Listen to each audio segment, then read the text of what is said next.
Hola, hola, hola. ¿Se escucha algo?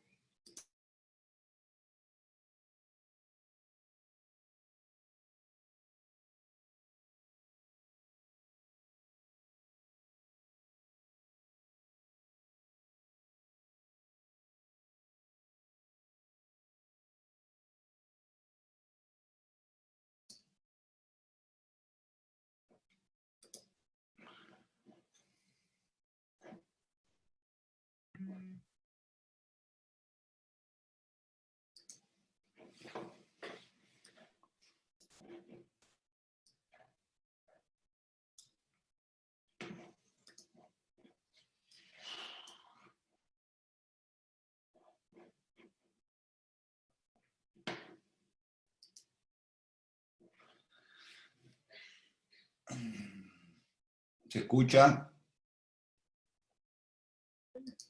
Sí, Ricardo, hola, se escucha perfecto. No. Bien, ¿me ven? También te ¿Aparezco? vemos. ¿No? Sí, sí, sí, perfecto. Ajá. Bueno, vamos a ver. Vamos a probar algunas cositas porque estoy...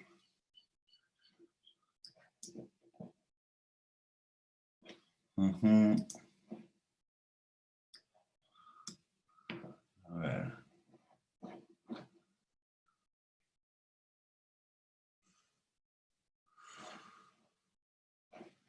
Esperen un cachito, que quiero ver. Estoy usando otro, habitualmente, ¿cómo se llama? El Shih Tzu o algo así.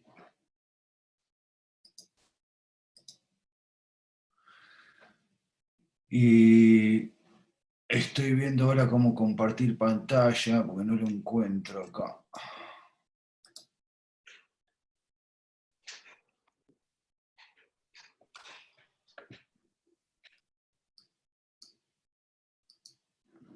A ver.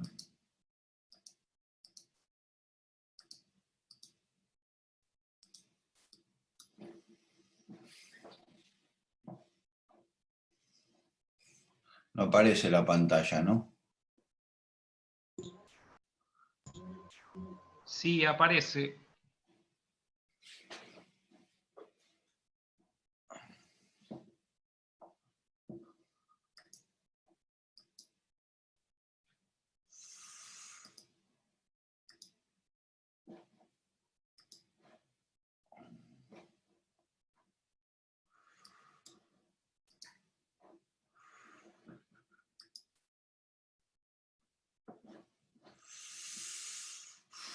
Ahí se ve la pantalla.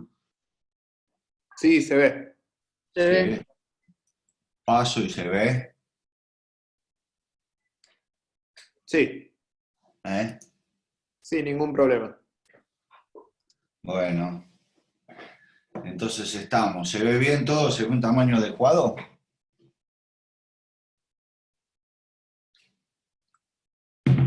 ¿Eh? Hola, hola. Sí, se ve bien. Sí. Cortamos los micrófonos para no molestar. Sí, por favor. Bajen todos los micrófonos. ¿Cuánta gente hay en estos momentos? A ver. 80 participantes. 80 participantes, bueno. Vamos a ir. A ver.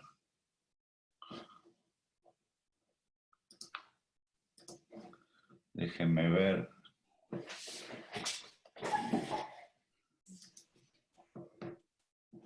Esperen que me acomodo, no tienen ningún apuro, ¿no? No, todo bien. Bien. Bueno. Vamos a arrancar ahora.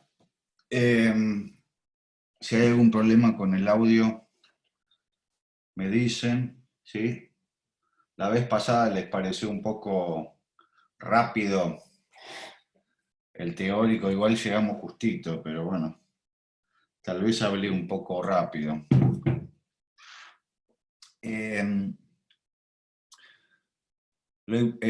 Es importante que todos puedan estar los martes, ¿sí? En nuestro horario habitual, tanto para las correcciones, para los teóricos. Con respecto a los teóricos, bueno, está bueno estar presenciándolo, si bien hasta ahora tuvimos la posibilidad de poder poner un link grabado para aquellos que no han podido verlo.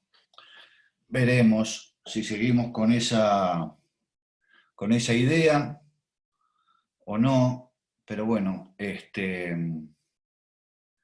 lo importante es ir manteniendo este contacto. Estuve viendo algunos trabajos, ¿sí? Que han estado entregando, de todo un poco, vi algunas resoluciones bastante buenas. No soy de participar demasiado, salvo con algún me gusta, porque no me quiero pisar tampoco con los docentes y las correcciones. Pero algunos de los trabajos me parecieron muy interesantes. Más allá de cumplir con los conceptos que había que desarrollar, me pareció que tenían, que manejaban buenos recursos, que le fueron encontrando la vuelta. Bueno, vamos a continuar un poco más, ¿sí? Con el tema de la tipografía, ¿sí? Tal vez este es el último teórico específicamente sobre tipografía. La vez pasada habíamos hablado de la escritura y de la evolución tipográfica a lo largo del tiempo, cómo fueron apareciendo las distintas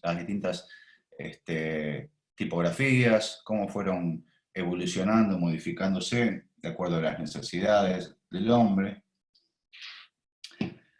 Y hoy vamos a hablar de clasificación tipográfica y variables tipográficas. Me dicen que la pantalla se ve bien entonces, ¿sí?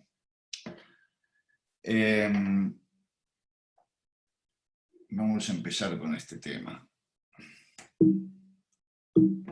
Si puedo. Ahí va.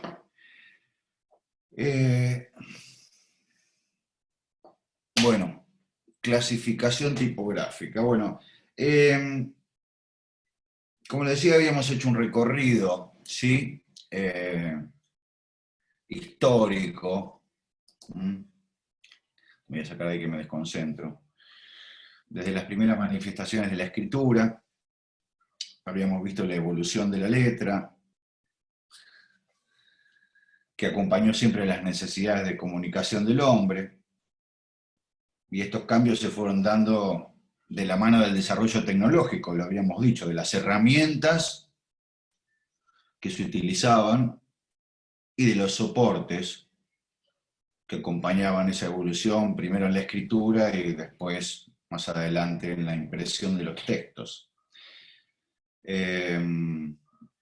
Bueno, con un universo de caracteres, de letras tan distinto, lo referente a su diseño, como a sus usos y sus prestaciones, surge en un momento la necesidad, más que la idea de clasificarlas, de ordenarlas, de agruparlas de alguna manera, todas estos grupos de letras, estas familias tipográficas, ¿sí?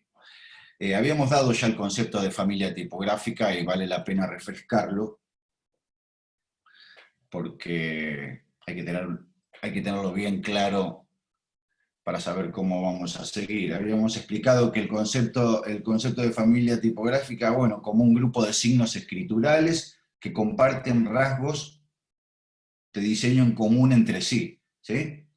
Lo que hace que, bueno, podamos reconocerlas como una unidad tipográfica. Los miembros de la familia tipográfica, los tipos, las letras, ¿sí?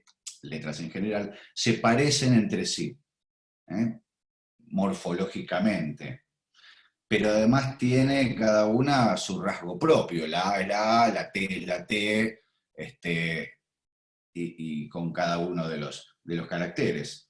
Estas características morfológicas de las letras nos van a ayudar a reconocerlas al momento de clasificarlas y saber a qué grupo pertenecen.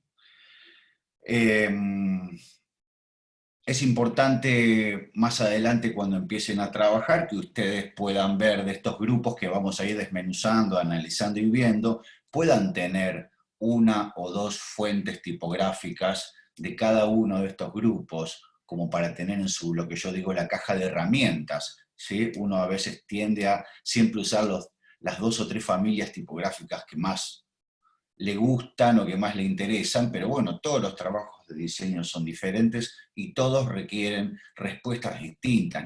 No puede uno resolver con un par de familias tipográficas que son las que le gustan o las que usa siempre cualquier problemática de diseño, ¿sí? Entonces, digamos, dentro de mi caja de herramientas yo debería, por lo menos después de estudiar esta clasificación, ver y proveerme y tener a mi disposición 1 o 2 fuentes que pertenezcan a cada uno de estos grupos, ¿sí?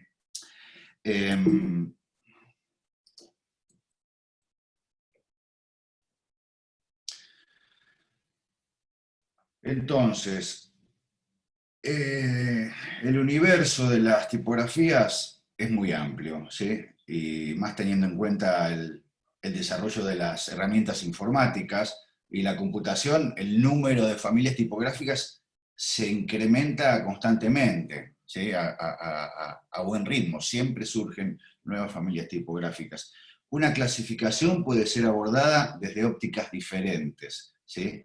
Por ejemplo, una forma muy amplia de dividir este universo tipográfico puede ser teniendo en cuenta la función y el empleo que se haga de esa tipografía. Otra forma de clasificar la tipografía es haciendo hincapié en la apariencia y en ciertos detalles, rasgos, que hacen a la forma de la letra. ¿Sí? Bueno, ¿y cuáles son esos criterios de clasificación que tenemos que tener en cuenta o que vamos a considerar a la hora de agrupar a las letras, a los caracteres en diferentes familias tipográficas? ¿Sí? ¿Cómo los agruparemos entre sí? ¿Cómo los agruparemos y al mismo tiempo los diferenciaremos de otras familias? En primer lugar, vamos a mencionar la presencia o la ausencia de serif o de remate. O sea, ¿tienen serif o no tienen serif? ¿Ustedes ven el cursor aquí cuando yo lo muevo? ¿Sí? Sí. Bien, bien, perdón, estaban silenciados, pero bueno, sigo. Tengan serif o sean sans serif, ¿ok? La forma del serif, ¿sí? ¿Qué forma pueda tener? Es otra manera de agruparlas. La relación curva o recta entre las astas y el serif. Curva, ¿sí? El asta que se une con el serif, a través de un empalme curvo o recto, como en este caso. Me dice que mi conexión es inestable, veremos qué pasa. La dirección del eje de engrosamiento, ¿sí? Al construir la letra, si es oblicua o si es vertical, también es un criterio para diferenciar o clasificar las tipografías. Vamos a ver, digamos, una de las primeras, si no la primera, una de las más notorias y conocidas clasificaciones tipográficas. Maximilian Vox clasificó por primera vez todos los tipos, digamos, existentes en su época. Aunque por supuesto hubo intentos anteriores, el trabajo de Fox sentó las bases para otras clasificaciones posteriores. ¿Sí? Vox fue un ilustrador, fue diseñador, fotógrafo, historiador, periodista, ¿sí? Estamos hablando de principios del siglo XX. Y en 1954 clasificó a las familias tipográficas existentes hasta ese momento en 9 grupos básicos, ¿sí? Y el criterio de agrupamiento que utilizó estuvo determinado por los rasgos característicos principales de las letras. Un poco lo que hoy decíamos. La forma de las ascendentes y descendentes también, el grosor del trazo, la forma de los serif, la altura de la X, que es la altura media de las minúsculas, sin contar las astas ascendentes y descendentes. Eso ya lo veremos más adelante, ¿sí? En definitiva,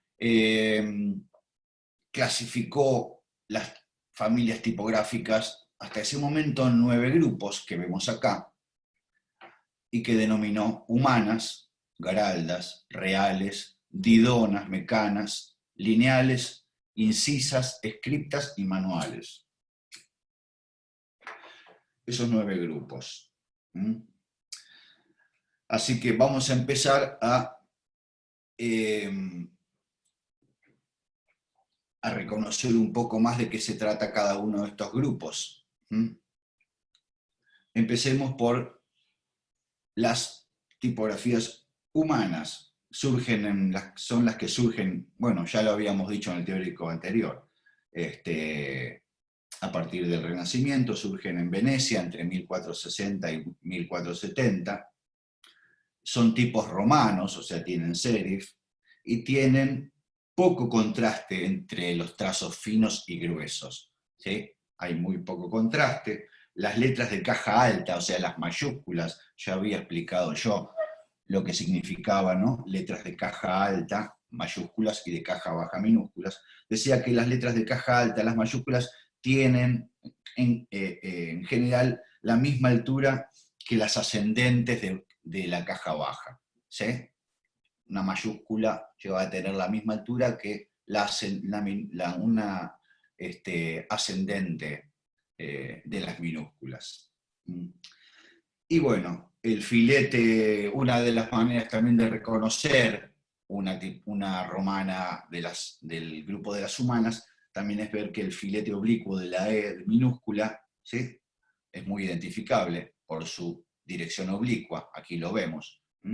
Y estas letras estaban sólidamente asentadas sobre remates bien pesados y amplios. Tenían remates pesados y amplios.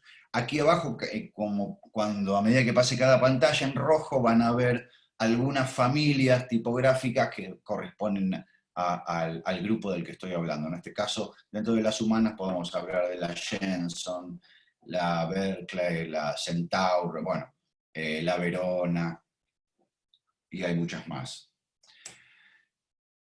Las garaldas también son tipos romanos, ¿sí? Del siglo XVI. El nombre de garaldas deviene de los 2 creadores de tipos móviles del Renacimiento, italiano y francés, Aldo Manuzio, el veneciano, del que ya habíamos hablado en el teórico pasado, y Claude Garamond, el francés, el diseñador de la tipografía Garamond, ¿sí? Las garaldas poseen un mayor contraste entre trazos finos y gruesos. Ustedes se pueden percibir, yo retrocedo pueden ver las humanas, las garaldas, como los trazos finos y gruesos ya se diferencian un poco más, la modulación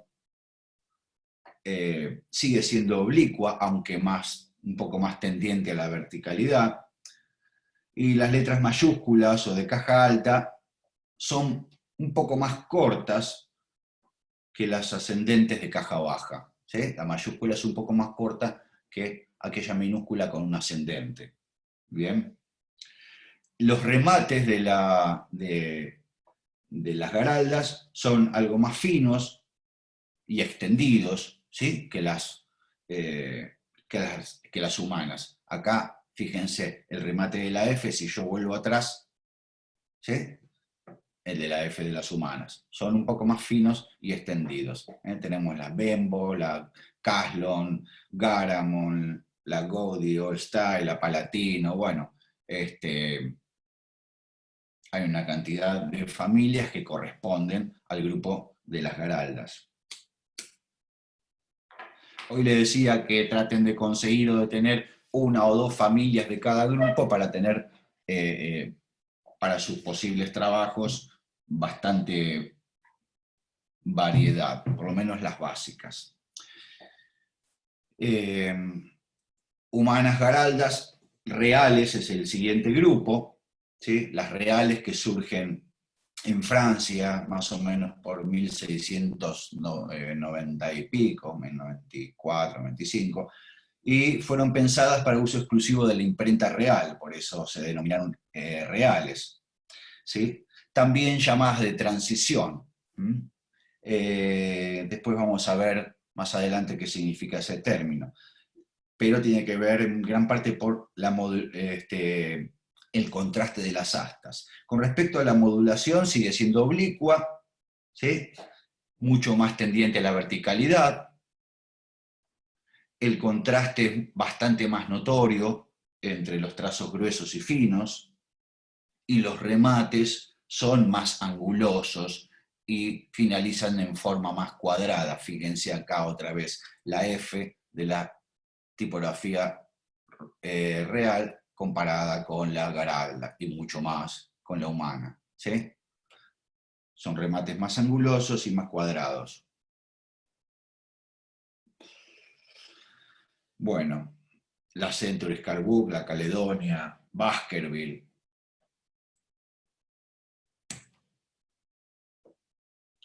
Está bueno que vayan tomando nota de algunas cosas, por eso yo tengo algunas cosas señaladas en las pantallas, que si bien no sigo literalmente, bueno, es como para tomar algún apunte para después ampliarlo con bibliografía.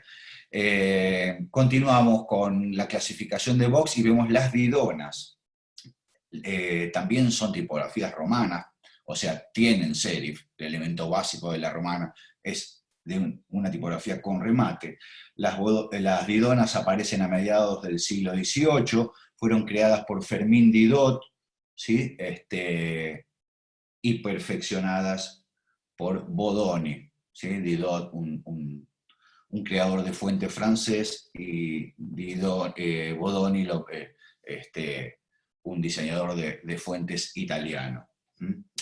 Son fácilmente reconocibles, tal vez más que las anteriores, por su marcada verticalidad y por el fuerte contraste entre las astas, ¿sí? Fíjense, fuerte contraste entre finos y gruesos. Los serif ya son absolutamente horizontales, no tienen ningún empalme curvo con las astas, y son completamente lineales, filiformes diría yo, ¿sí? Simplemente una línea fina constituye el remate. Y bueno, y lo dicho, el contraste entre trazos finos y gruesos es bastante abrupto.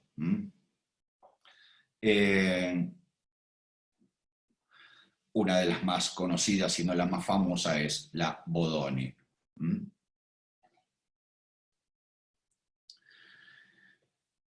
La siguiente del grupo, las mecanas. Las mecanas, algo habíamos hablado, en realidad las fuimos mencionando a todas en el teórico pasado, pero bueno, vale ahora que las estamos ordenando en grupos. Las mecanas aparecieron durante la Revolución Industrial. Son tipos más bien pensados para rotulación, para trabajos publicitarios. Recuerden lo que habíamos dicho sobre los sucesos a partir de la Revolución Industrial. ¿Qué es lo que pasa? La imprenta adquiere mayor velocidad, aparecen nuevos formatos, aparece la publicidad, la cartelería, se necesitan otro tipo de letras con otro impacto, ¿sí? Para ser visualizadas a otras distancias, bueno, más de carácter publicitario. Las mecanas tienen poco o prácticamente nulo contraste en el grosor de los trazos, ¿sí? El grosor de los trazos es bien uniforme. Y los remates, por lo general, los serifs, los remates son del mismo grosor que las astas. Generalmente son así. La Clarendon, la Rockwell, la Luvalin, la Memphis, bueno, hay cantidad de familias tipográficas que responden a las mecanas. Ahora vamos a ver algunos ejemplos más, ¿sí? Ustedes pueden ver que son todas tipografías, ¿sí? Por más que uno las vea por momentos como alejadas hasta históricamente, son tipografías probadas, utilizadas hasta el día de hoy, con distintos fines. Acá tenemos algunas marcas trabajadas con tipografías de carácter de las mecanas. Bien, continuemos con la clasificación de Box. Vale, vayamos a hablar ahora de las lineales.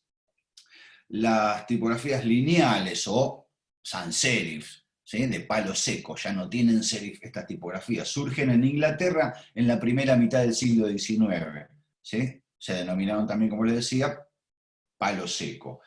Entre las lineales podemos establecer 4 subgrupos, que serían las grotescas, las humanistas, las neogrotescas y las geométricas, ¿sí? En principio eran el tipo de letra que cuando surgieron no tenían, no poseían minúsculas, solamente mayúsculas, y se utilizaban básicamente para textos de grandes cuerpos, ¿sí? Para publicidad y cartelería. Franklin Gothic, Monotype, Impact, New Gothic, bueno, etc. Hay una gran cantidad de grotescas. Perdón, me salté. Les decía que, perdón, es que se me corrió la pantalla. Estábamos hablando de las lineales y les había dicho que dividíamos en cuatro grupos. El primero analizado es el de las grotescas, ¿sí? Como les decía, fueron creadas para publicidad, ¿sí? Al principio no tenían letras de caja baja, ¿sí? Hasta que se fueron perfeccionando, y presentan un cierto tipo de contraste en el grosor de los trazos. Ya mencioné algunas familias correspondientes a las grotescas. Dentro de las lineales humanistas, ¿sí? El otro subgrupo, estas letras se basan en los caracteres humanistas, en las garaldas de caja baja, aquellas romanas, ¿sí? Con las proporciones de las mayúsculas romanas del siglo XV al siglo XVI, presentan también cierto contraste de grosor entre los trazos. La altura de las ascendentes es igual o mayor a la altura de las mayúsculas. Esto es importante. Y podemos mencionar la Gilson, la óptica, la Frutiger, la Stone Sans, bueno, la Rotis. Las lineales neogrotescas son parecidas a las grotescas, pero tienen un diseño un poco más refinado y un poco más compacto.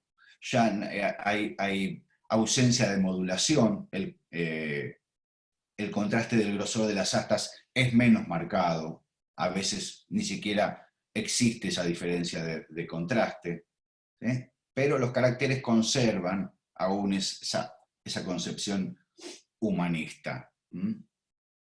Bueno, entre estas podemos mencionar el Helvética, la Univers, la Bell Gothic.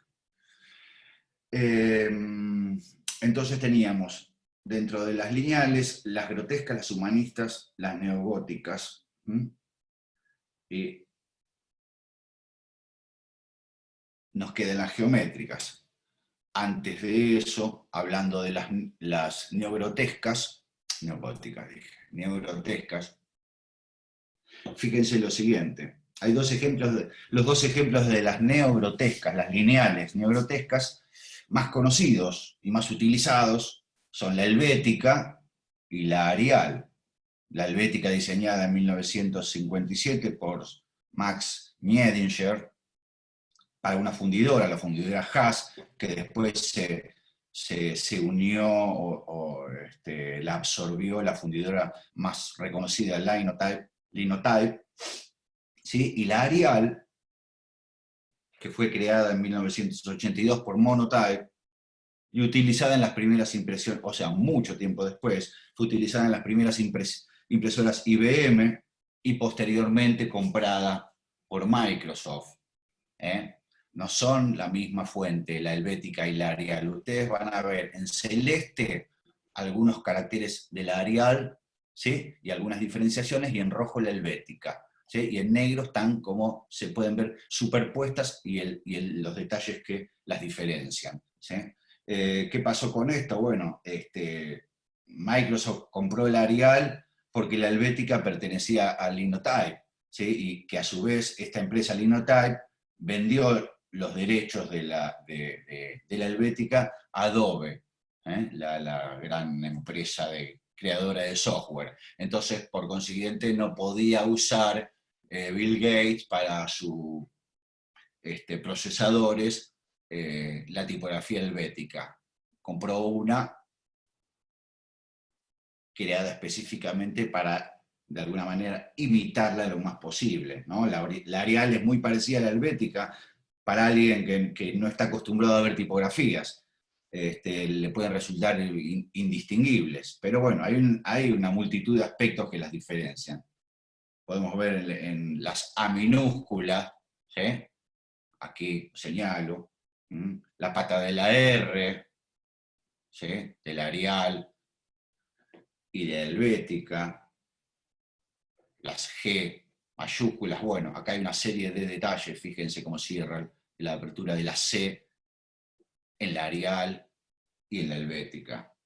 Hay una serie de detalles que para la persona que las maneja constantemente y que está familiarizado, y que espero que ustedes también lo hagan en corto tiempo, bueno, van a saber diferenciarlas. Finalmente, dentro del subgrupo de las lineales están las geométricas. ¿Sí? Las geométricas surgen, se ven escuchando, hagan ahí con la carita, con la cabecita, así los veo. ¿Bien? Ok, joya, lo veo a Dan ahí que me hace pulgar arriba, lo tengo delante, porque a veces uno pierde el contacto, parece que estuviera hablando solo. Decía que las geométricas surgen en 1922 como consecuencia de los movimientos de vanguardia de Europa, de diseño, de la Bauhaus, bueno, la escuela de Ulm, todo eso que vamos a ver más adelante, ¿sí? El constructivismo, son letras de palo seco de un estilo muy austero y sobre todo funcional. La forma debía atenerse a la función, ¿sí? Sin ningún otro tipo de artilugios que confundieran o fueran innecesarios. Están basadas entonces en formas geométricas puras, como el círculo, el cuadrado y el triángulo. Entonces, la diferencia, ustedes ven acá un ejemplo de avant-garde, la diferencia entre los caracteres era mínima, ¿sí? Y al ser tan semejantes unos con otros, bueno, no eran o no son todavía, obviamente, recomendadas para utilizarse en cuerpos pequeños, porque se complica la lectura, ¿sí? La A, la E, la D, todos es como que son casi círculos perfectos, todas, imagínensela en una página de texto, leyendo una novela o un artículo en cuerpo 9, 8 o 10, más allá de que por su característica de letra amplia, ocupa mucho más espacio, bueno, las formas se parecen mucho y la lectura obviamente deja de ser fluida y se complica. Bueno, ya vimos las lineales en la clasificación de Vox, veamos las incisas. Todas estas las hemos ido mencionando cuando fuimos viendo la evolución tipográfica. Las incisas son tipografías basadas en las letras talladas en la piedra o en el metal.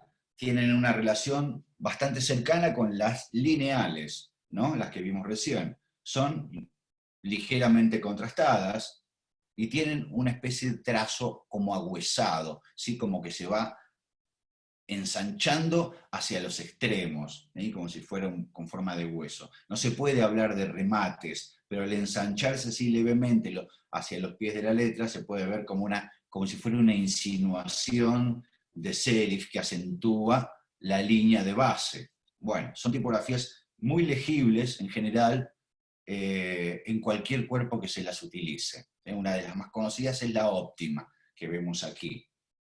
Bien.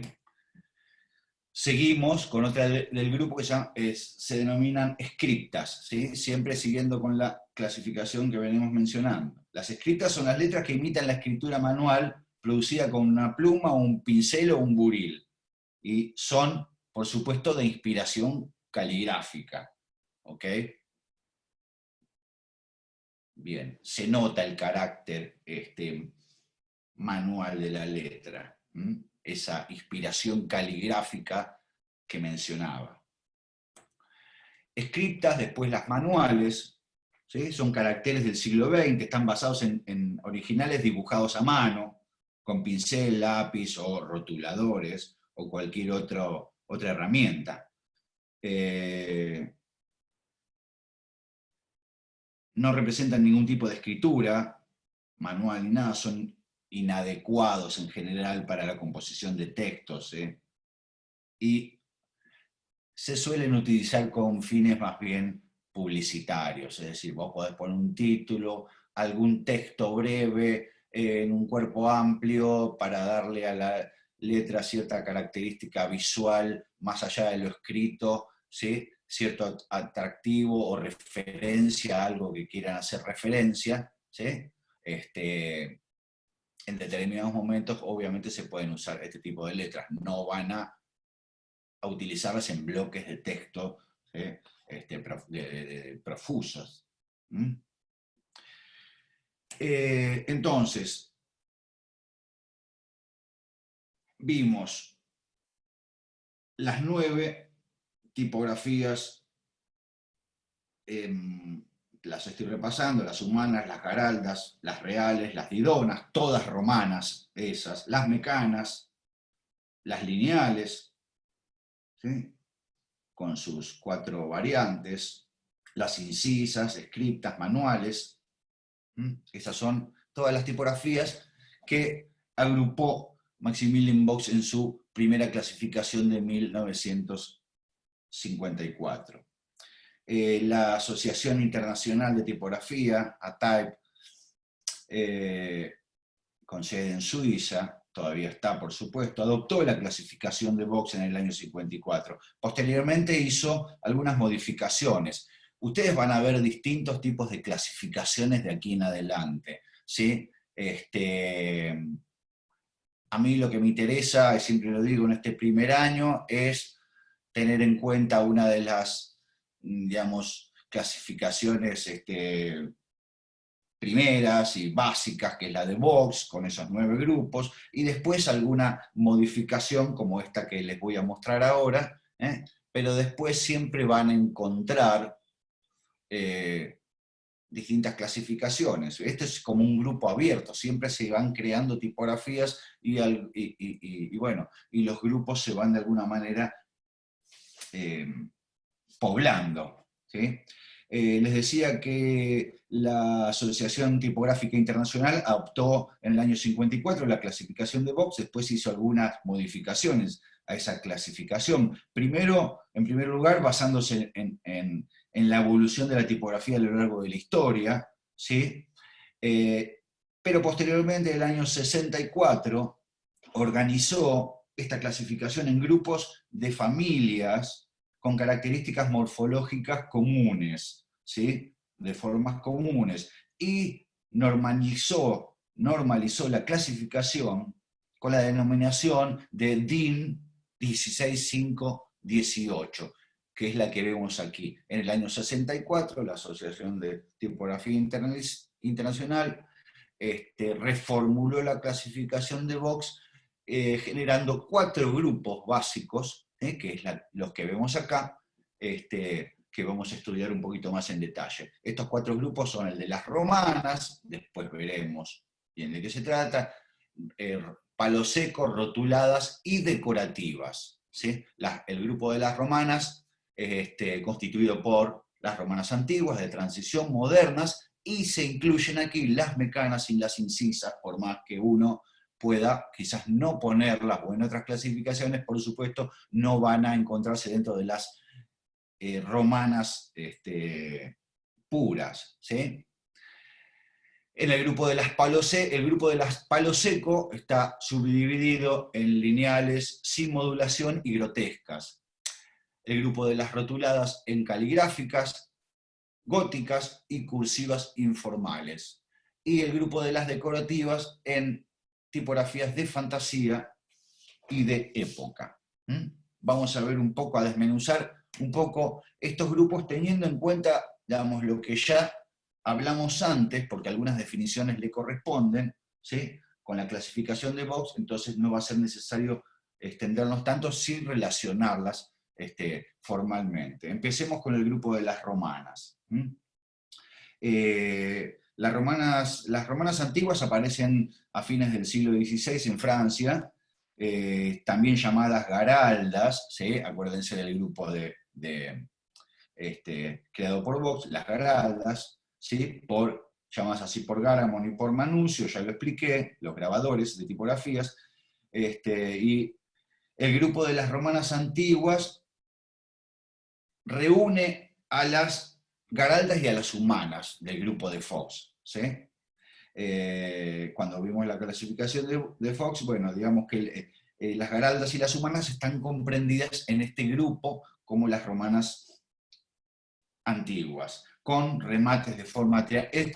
Esto quiere decir que lo que ya expliqué de las romanas humanas y garaldas le corresponde morfológicamente a este grupo, ¿sí? Con remates como de forma triangular y un poco cóncavos, con poca variación en el grosor de sus astas, como habíamos explicado en las anteriores, con un eje de inclinación en la construcción de la letra oblicuo, y con poco contraste, ¿sí? Garamond, Caslon, Gaudí, Palatino, etcétera, etcétera. ¿Sí? Un poco estoy repasando las características de las romanas antiguas y asociándolas, porque son las mismas que las garaldas y las humanas. Las romanas de transición aparecen en el siglo XVIII. Son las llamadas reales, ¿sí? Por Vox, por Maximilian Vox. Serían el grupo de las reales. Las romanas de transición muestran, por supuesto, como ya lo dije antes, una tendencia a mayor modulación de astas, más contraste y diferencia entre los rasgos más finos y el ascendente más fino y el descendente más grueso, ¿sí? De las astas, ¿sí? Y los remates más afinados y extendidos. Si ustedes repasan los conceptos que dije sobre las romanas reales, le corresponden a las romanas de transición, ¿sí? Que se denominan así de transición, en realidad por transición de las astas, es cuando empiezan a notarse esa mayor modulación entre finas y gruesas. Esto, por supuesto, asociado a la evolución de la calidad de los papeles, de las tintas de impresión, del momento, podían obtenerse tipografías con mayor detalle y fineza. La tecnología siempre va acompañando toda esta evolución. Romanas antiguas, romanas de transición y romanas modernas, las podrán asociar, ¿sí? Con las didonas, ¿no? Del grupo de Vox. Las romanas modernas aparecen en el siglo XVIII, creadas por Didot, ¿sí? Perfeccionadas por Bodoni, como ya dije. Reflejan las mejoras de la imprenta, lo acabo de mencionar, la evolución de los soportes de impresión, las tintas colaboran justamente en crear estas tipografías que poseen un aspecto más sutil. Las astas son muy contrastadas, los remates son lineales y filiformes, acuérdense lo que dije de las didonas, ¿sí? Puede decirse que son letras elegantes, de hecho lo son, elegantes y frías a la vez, con una modulación marcadamente vertical, resultan impactantes cuando se utilizan en cuerpos grandes, gran tamaño, pero bueno, también acusan cierta falta de legibilidad cuando se trata de cuerpos más chicos de texto, ¿sí? Ciertas, las finezas de los remates, y esos contrastes entre las astas muy finas y gruesas en cuerpos chicos pueden llegar a perderse y a dificultar la lectura. Entonces, bueno, creo que ya vimos completo el grupo de las romanas, ¿sí? Antiguas, de transición y modernas. Ah, no, perdón, me traicionó el subconsciente. Dentro de este mismo grupo de las romanas, ¿por qué? Porque tienen serif, están incluidas las mecanas, de las que ya hablamos, ¿sí? El grupo de las mecanas es un grupo que no guarda una semejanza constructiva con el resto de las romanas, ¿sí? En eso hay que diferenciarlas, solo por el hecho de poseer serif. Y como habíamos hablado anteriormente, cuando analizamos la clasificación de Vox, y tanto que lo repito, no tienen modulación prácticamente ni contraste, y sus remates suelen tener el mismo grosor que las astas. Acá tenemos algunos ejemplos: Rockwell, Robotic, Lubalin, etcétera, etcétera. Bien.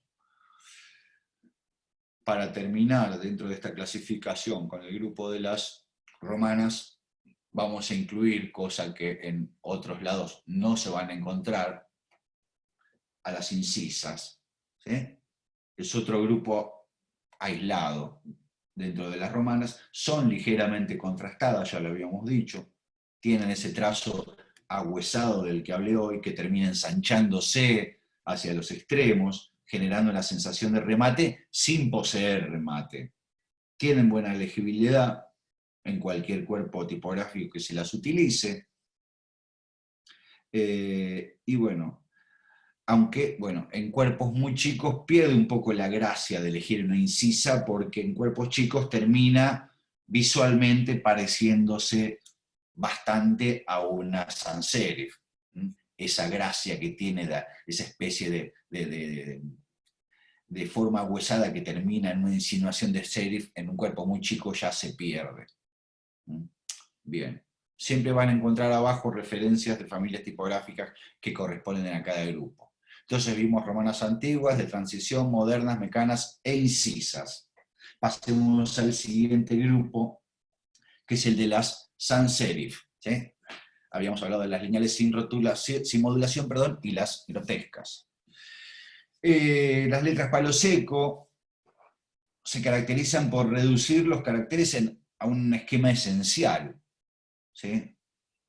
Las mayúsculas se vuelven más parecidas a las formas fenicias o griegas. Recuerden cuando vimos los primeros alfabetos, ¿sí? El fenicio y el griego, obviamente despojado de serif, esa forma austera, un poco asemejan este tipo de letras, y reflejan la época en la que surgen, la época de la industrialización y el funcionalismo.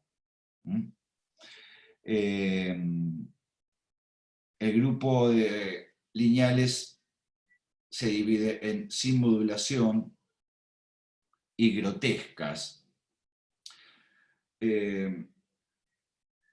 Las lineales sin modulación son letras de un grosor y un trazo uniforme, no tienen casi contraste y son esencialmente de carácter geométrico. Hoy habíamos visto la avant-garde, podemos sumar a la futura. Son tipografías que en cuerpos chicos, como dije, de la avant-garde, tienen ciertas restricciones con respecto a la legibilidad. Las lineales grotescas tienen, en este caso, diferencias de grosor en el trazo, ¿sí? En cierta manera perceptibles, poseen cierta modulación y contraste, Y son muy empleadas para textos de corrido, ¿sí? Un artículo, una nota, un libro, ¿sí? Porque son muy legibles. La Gill Sans es uno de los ejemplos más reconocidos de las lineales grotescas. Bien. Lineales, entonces, sin modulación, asociadas a las geométricas que vimos hoy, y las lineales grotescas, ¿ok? Vimos el grupo de las romanas y de las lineales. Pasemos al siguiente grupo de esta clasificación. Siempre vayan volviendo después al grupo inicial para ir relacionando, ¿sí?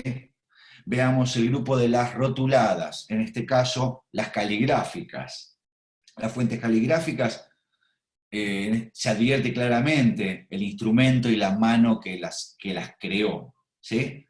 Y reúnen familias generadas con influencias muy diversas. La rústica romana, la minúscula carolingia, de la que ya hemos hablado en el primer teórico, la letra inglesa, los caracteres unciales y semiunciales, repasar el primer teórico. En la actualidad se suelen utilizar de manera acotada, digamos, ¿no? Imagínense invitaciones a ceremonias o acontecimientos, ese tipo de cosas.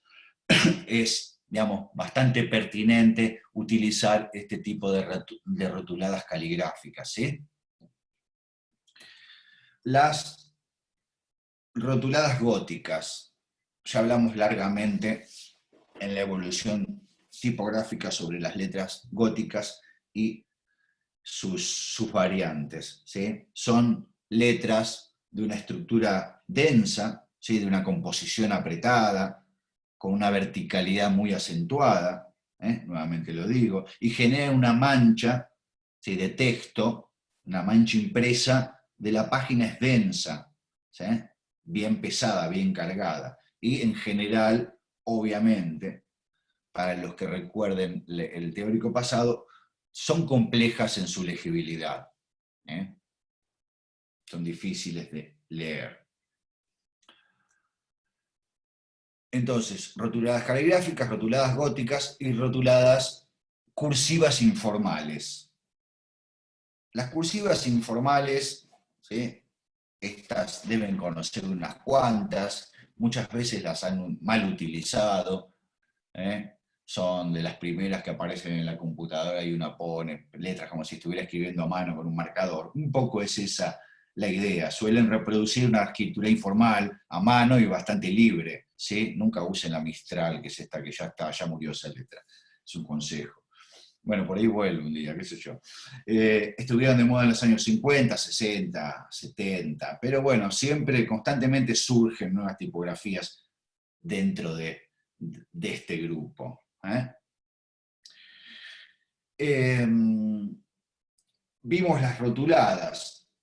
Veamos el último de los 4 grupos, las decorativas de fantasía y las decorativas de época. Acá un poco se mezclan las de fantasía con las de época, vamos a explicarlas un poco más. Son tipografías, bueno, ustedes ven acá algunos ejemplos, como puede haber miles, ¿sí? Son tipografías que, por supuesto, bueno, la legibilidad es variable. Hay tipografías muy legibles y hay otras que son bien legibles. Generalmente responden a, digamos, semantizar ciertas situaciones. Esta tipografía me hace acordar a tal cosa, o esta 28 días, muchas tipografías ustedes la pueden identificar por películas o tapas de discos o series de televisión. Son películas que tienen un contenido, una carga semántica, que tratan de semantizar determinadas. La Kabum, esto es, hasta por su nombre, lo indica como una especie de tipografía que semantiza una explosión. Esta puede ser una tipografía tipo grunge, tipo, o hasta infantil, o tipo hasta, no sé, alguien con problemas psicológicos, qué sé yo. La zombie, ¿no? Algo, tiene un carácter más bien apelando a cuestiones terroríficas, etc. Son tipografías que tienen toda esa... Hay miles de estas, surgen constantemente, hay unas que son buenísimas y otras muchas que son una porquería. Obviamente que no sirven o no se utilizan para textos profusos, para una página de texto, sí para titulares, para lo que denominamos rotulación, ¿sí? Para el título de una película, el título de una nota, un afiche, bueno, para ese tipo de cosas ustedes imagínense, tampoco es cuestión de abusar de estas tipografías, ¿sí? Generalmente van acompañadas de tipografías de un carácter menos notable, pero que sí tengan una mayor legibilidad. Acá vemos algunas más. De Font Stylus, que hace alusión a un estilo, al stylus, un estilo de diseño de los años 50 de posguerra en Estados Unidos, ¿sí? Donde, o sea, hace referencia a esos automóviles, a todos los referentes de esa época, que estaban en los automóviles alargados, estirados, a las heladeras, a todo la aerodinámica de esa época. Ellos habían ganado la guerra, tenían mucha nafta, tenían mucho metal, les sobraba la mano de obra, hacían cosas enormes, alargadas. Bueno, esta tipografía un poco, ¿sí?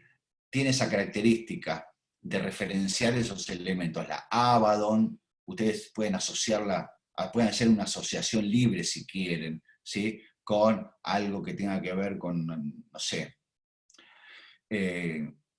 para una película de vampiros podría servir, para una película hasta de brujería de la Edad Media o algo así también. Fíjense a lo que yo me refiero, ¿no? La arcade es una tipografía construida simulando los píxeles, ¿sí? La construcción de píxeles, así de manera medio brutal, de las primeras consolas de videojuegos, ¿sí? Entonces, las tipografías decorativas, como su nombre lo indica, son decorativas, se utilizan, digamos, muy puntualmente para referenciar determinadas situaciones. Acá vuelvo hacia atrás, hay cantidad y cantidad y cantidad, y tienen esa carga semántica, me hacen acordar a tal cosa, se comprende. Un poco pasa lo mismo con las decorativas de época, ¿sí? Las decorativas de época pretenden sugerir una época determinada, una moda, una cultura, y también muy utilizadas para rotular, tampoco son aptas para grandes bloques de texto. Y, como las anteriores, anteponen lo formal a la función de leer. O sea, se pueden leer, tienen otra dificultad, pero ganan en esa semantización que tienen, ¿sí? Acá tenemos las decorativas de época, la diferenciación que podemos hacer con las de fantasía, aunque en algún punto se pueden contactar, es que las de época van a referenciar concretamente determinadas situaciones justamente de época. La cowboy, bueno, esta referencia un poco al lejano oeste americano, las películas del cowboy, el salón, todos esos afiches. Bueno, esta, la hippie, también un estilo de letra de los años 60 en Estados Unidos, el Flower Power, los grandes recitales al aire libre como Woodstock, bueno, es el movimiento hippie, todo eso. La Fritz es una tipografía que en sus rasgos referencia al Art Deco. Ustedes van a ver, qué sé yo, hay ciudades de Estados Unidos, hay bastante en Nueva York y mucho en Miami, mucho edificio Art Deco y mucha cartelería que van a reconocer este tipo de letras propias de ese movimiento artístico, el Art Deco. Estamos siempre trabajando con tipografías decorativas que referencian una época o una situación determinada. Esta otra acá es una stencil, ese tipo de letras que surge, la stencil, que bueno, hoy se utiliza para ilustrar y escribir sobre paredes o murales, pero este tipo de letra denominada stencil surgió durante la Segunda Guerra Mundial, cuando los norteamericanos invadieron Europa, tenían, digamos, toda su maquinaria, los jeeps, los camiones, las armas, las cajas y todo, debía ser rotulado y debía ser identificado, y para escribir sobre tantas cosas se tenían chapas de metal prearmadas con las letras caladas, se apoyaban sobre el jeep o sobre el tanque, se pasaba el aerosol o una pincelada de pintura, se quitaba la chapa así manualmente y quedaba impresa la letra. De ahí surgen. Por eso digo yo que a veces cuando uno utiliza, digamos, este tipo de letras tiene que conocer el contexto y la época y a qué referencian, porque si no puede cometer el error de utilizarlas en situaciones que no tienen nada que ver. Si no sabe qué conceptos encierran estas letras decorativas, tanto las de fantasía como de época, uno puede cometer la torpeza de utilizarla en situaciones equivocadamente. ¿Sí? ¿Qué sé yo? La Abaddon. Me encargó alguien que haga la marca de un jardín maternal, y lo hice con Abaddon, ¿no? Y bueno, ¿qué padre van a llevar a los pibes? Se van a pegar un susto bárbaro que el jardín tenga un nombre con esta letra. ¿Sí? Un poco groseramente me refiero a eso, al saber utilizarlas, al conocer los conceptos que hay detrás de esas familias tipográficas. Hagamos un poco de silencio. Bueno, repasamos ya la clasificación de Box y la siguiente clasificación DIN en los 4 grupos que después irán a repasar. Esta pausa la hago para empezar a hablar del siguiente tema. Este teórico es más corto que el anterior, creo. Del siguiente tema, que son las variables tipográficas. ¿Sí? ¿Cómo uso las letras? ¿Qué variantes tengo? ¿Qué quiero significar? ¿Cómo las puedo usar? Si yo digo silencio de esta manera, no es lo mismo que diga esto. ¿Sí? Acá estoy utilizando un tamaño de letra pequeño en comparación con el espacio negro, ¿sí? Y minúscula. Y acá un gran cuerpo, ¿sí? Letra enorme y todo mayúscula. Acá es como si estuviera pidiendo silencio. ¿Sí? Y acá es como si estuviera gritando silencio, no me dan pelota, silencio, tengo que gritar. ¿Sí? Fíjense simplemente con la diferenciación de utilizar un tamaño mucho menor o mayor, y mayúscula o minúscula, todo lo que la letra me proporciona conceptualmente. No es lo mismo hablar que gritar. Y fíjense cómo en la elección tipográfica, ¿sí? Esta letra romana, inclinada, digámosle por ahora, inclinada, en esta que me genera esta situación como gestual, ¿sí? Un poco acompaña el concepto de hablar. Cuando yo utilizo un cuerpo pesado, grande, gran tamaño, bien oscuro, bien negro y todo mayúscula, que pongo gritar, estoy también semantizando, hablar y gritar. Fíjense cómo uno, más allá de la función de leerse, de legibilidad que tenga la letra, cómo puedo utilizar distintas variantes, variaciones de la tipografía para decir más cosas de las que estoy diciendo, de las que estoy leyendo.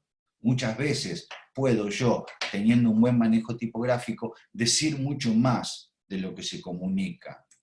Fíjense, acá solamente hago un cambio del cuerpo, digamos, de tamaño tipográfico. Y estoy diciendo cosas. Ella y yo. Tengo acá, hay un metamensaje muy claro al hacer esta partición de la frase.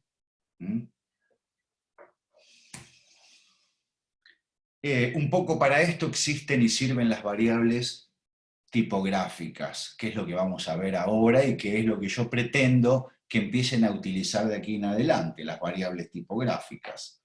Permiso, que estaba tomando mate, así que me voy a servir. Me voy a llevar uno.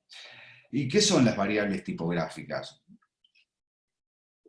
Son opciones que nos ofrece una misma familia para responder a distintas necesidades de la comunicación, lo que hoy decíamos. Y las utilizamos, entre otras cosas, para establecer, sobre todo, distintos niveles de jerarquización en un texto.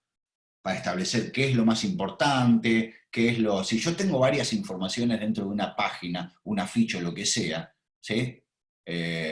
Pongámosle que hay un recital. Entonces lo primero más importante es quién toca, ¿no? Es el gancho. Después, por ahí, en dónde, cuándo, qué día, cuánto sale la entrada. Son todas informaciones que van en un orden decreciente de importancia. Con variables tipográficas, ya nomás con establecer distintos tamaños, yo tengo la necesidad de establecer esa jerarquía. La jerarquía de la información es decir, bueno, ¿qué es lo más importante? Lo primero que voy a diseñar pensando en qué es lo más importante porque es lo primero que se tiene que leer. Y después habrá otros elementos de la pieza gráfica que tendrán un segundo y un tercer y un cuarto nivel de importancia o de jerarquía. ¿Sí? Entonces, las variables visuales, como decía, las utilizamos entre tantas cosas, sobre todo para jerarquizar un texto, para alterar el color o cambiar el ritmo visual y dentro de un bloque de texto. Las variables tipográficas son elementos que pertenecen a un sistema, o sea, deben tener un parentesco formal con la familia de la que son parte. Esa familia que nosotros elijamos va a tener las variables que yo pueda seleccionar para establecer esas jerarquías, cambios de ritmo y todo, sin irme y sin necesidad de utilizar otras tipografías y hacer un gran menjunje y ensalada de cosas. Solo con una misma familia tipográfica y sus variables yo puedo resolver muchas situaciones. En general, las variables actúan sobre la inclinación y sobre el peso y el ancho de la letra. Ahora lo vamos a ver cuando las enumeremos, ¿sí? Variable de tono, o también llamada variable de peso. Las variables de tono afectan el trazo de los signos, lo que puede dar lugar a ciertas modificaciones estructurales. Lo que se altera principalmente es el color tipográfico, ya que, bueno, cambia la relación entre el ancho del trazo y las contraformas de cada signo tipográfico. Para usar una tipografía negrita o bold, hay que tener una variable correspondiente. No conviene convertir una fuente normal en negrita por los medios electrónicos, ¿sí? Yo voy a utilizar la helvética, digamos algo simple, y cuando despliego en mi menú, en el programa que esté utilizando la helvética, se tendrá que desplegar un submenú con las variables, y una que diga negrita, por ejemplo, o bold, o extra bold, o light, o extra, ¿sí? Esas son las variables de tono, y utilizar esas, y no convertirlas electrónicamente en esas funciones que me permiten inclinar, darle mayor tono, ¿sí? La variable negrita está específicamente diseñada por funcionar así, como tal. Y la variable construida digitalmente, la que les mencionaba, le suma como un contorno alrededor a cada signo. Esto hace que se modifique la contraforma, los ajustes, en el caso de las romanas el contraste finos y gruesos. Entonces, siempre que uno vaya a elegir una familia tipográfica para utilizar, debe cerciorarse de que al desplegar en el menú esa familia tenga variables, tenga opciones. No inventarlas poniéndola más gruesa, más fina, etc. Porque eso es lo que deforma la tipografía.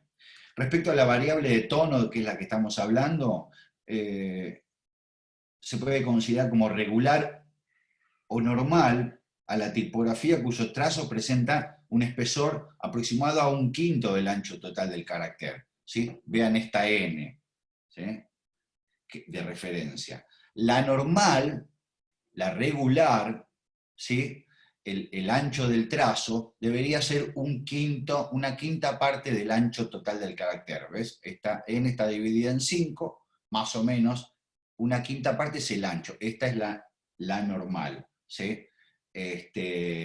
Cuando el espesor del trazo es mayor a la quinta parte del ancho de la letra, acá tenemos 1/4, 1/3, podemos definirla como vol o como extra vol, ¿sí? Esta, ¿sí?, letra dividida en 4 o en 3, un cuarto o un tercio de ancho, ¿sí?, ya la tipografía engrosa el trazo y puede ser bold, extra bold, black, bueno, las que sean.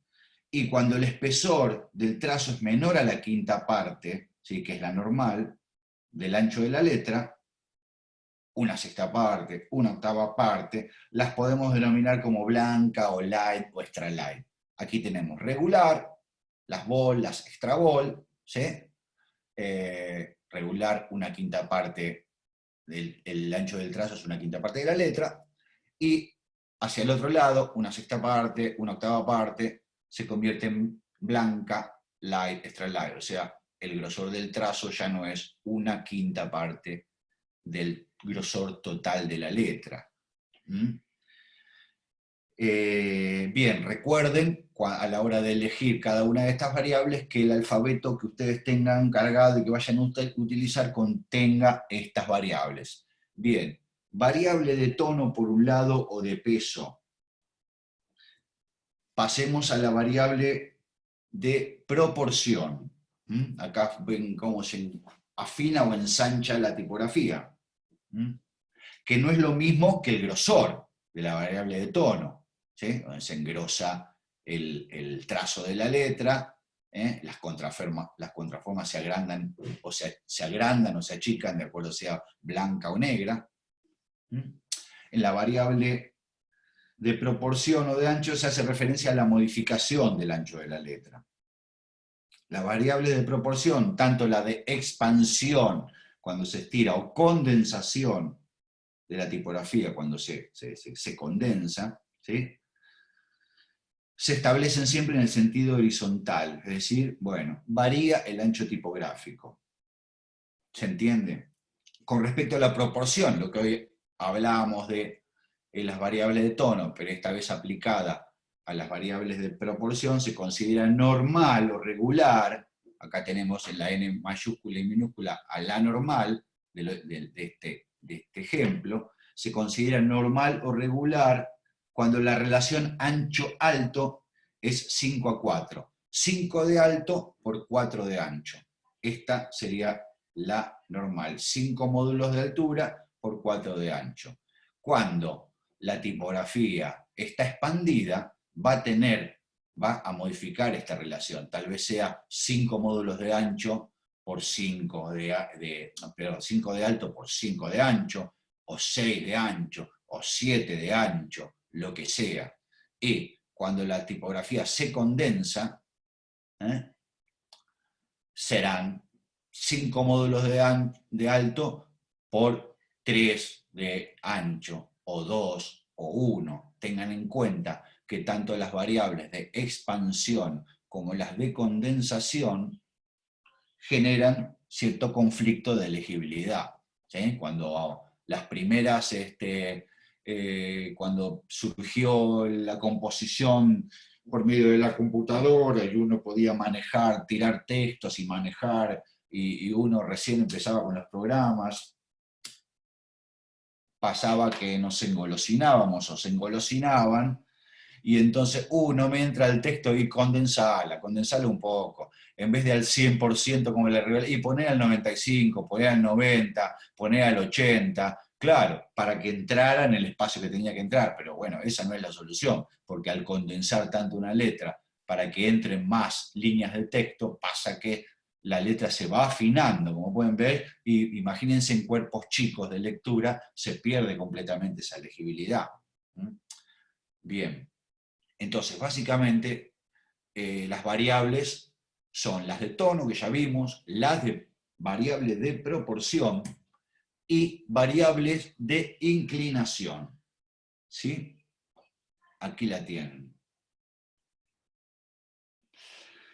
La variable de inclinación hace referencia al ángulo de inclinación de la tipografía respecto del eje vertical. El ángulo de inclinación aproximado que debería tener es de 12 grados. Existen dos tipologías más reconocidas de variables de inclinación: la oblicua y la itálica. ¿sí? La oblicua es el resultado de la inclinación de la letra redonda, regular, sin que su apariencia sufra grandes cambios. Por ejemplo, fíjense acá donde señalo. El ABC está tipografía en forma regular y ABC está con una variable de inclinación oblicua.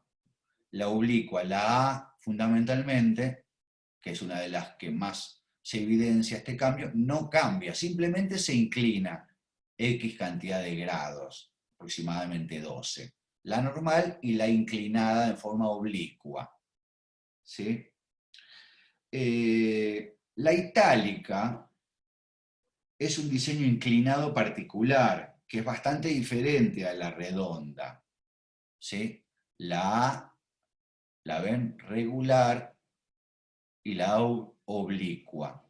La A regular y la A itálica, fíjense, no es lo mismo que la oblicua. La itálica ya, la apariencia sufre un cambio. ¿Sí? Acá tenemos AB normal, AB oblicuo y AB itálica. ¿Ok? Tanto en una sans serif como en una palo seco podemos ver de qué se trata. ¿Sí? No todas las familias tipográficas que elijan o que tengan van a tener la variable itálica, ¿sí? Y simplemente quizás lo que hagan es inclinar la letra de forma oblicua, como acá, o lo hagan ustedes manualmente, no es lo más aconsejable. ¿Sí? Pero bueno, básicamente en la oblicua las letras o el párrafo o lo que sea sufren esa inclinación de la que ya hablamos. En la itálica, algunas letras, más allá de la inclinación a 12 grados, van a sufrir una transformación. ¿Sí? Véanlo claramente lo que pasa con la letra A.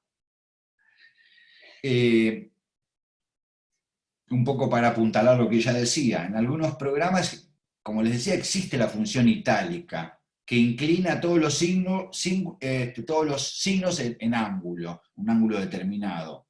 Pero bueno, la itálica no es solo eso. Y además, no todas las letras deben tener la misma inclinación. La versión itálica de una fuente, en el diseño de los signos, se ajusta para lograr otro color, normalmente, y ocupa menos espacio que la versión normal. Fíjense lo que yo decía.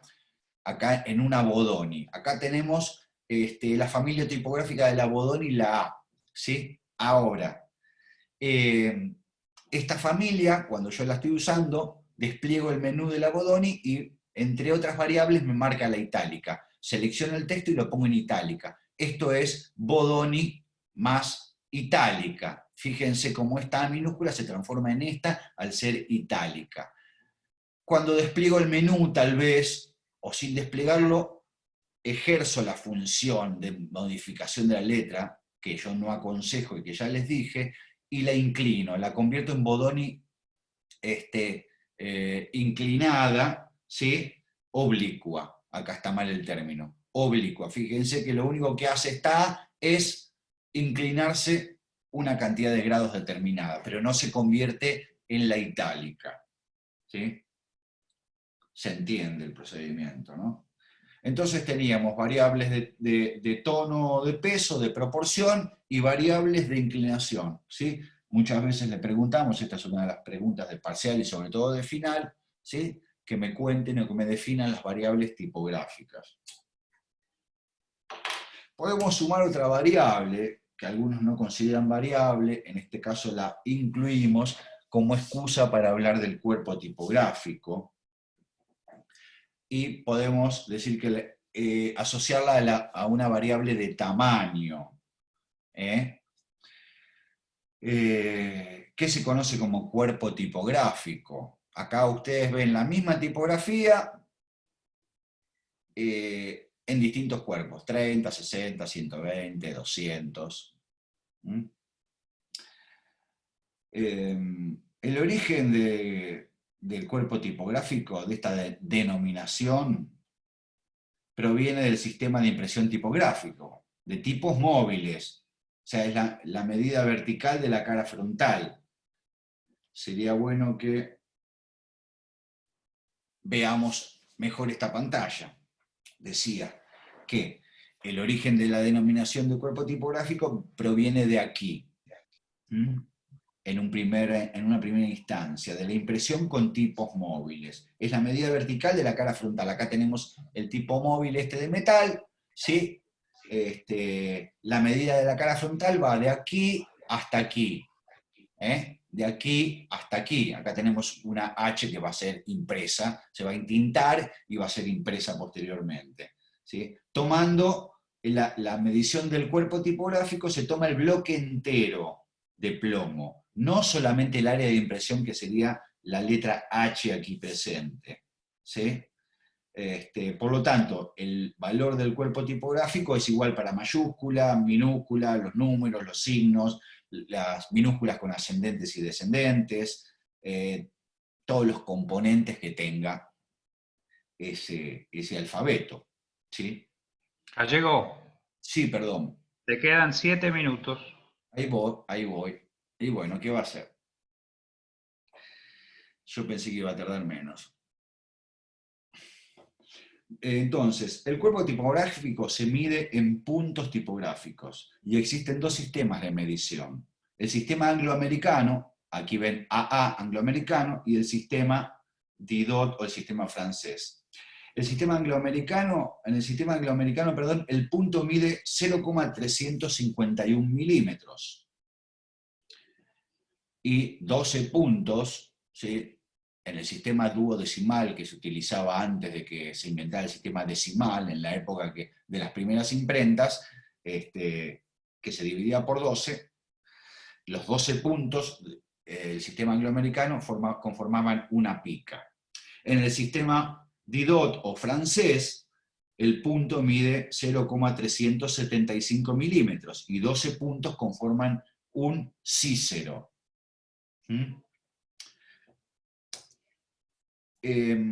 Digo puntos, y hablamos de puntos, y se miden en puntos, porque ustedes dicen, voy a utilizar una tipografía cuerpo 40. ¿Qué quiere decir? Bueno, que son 40 puntos, ¿sí?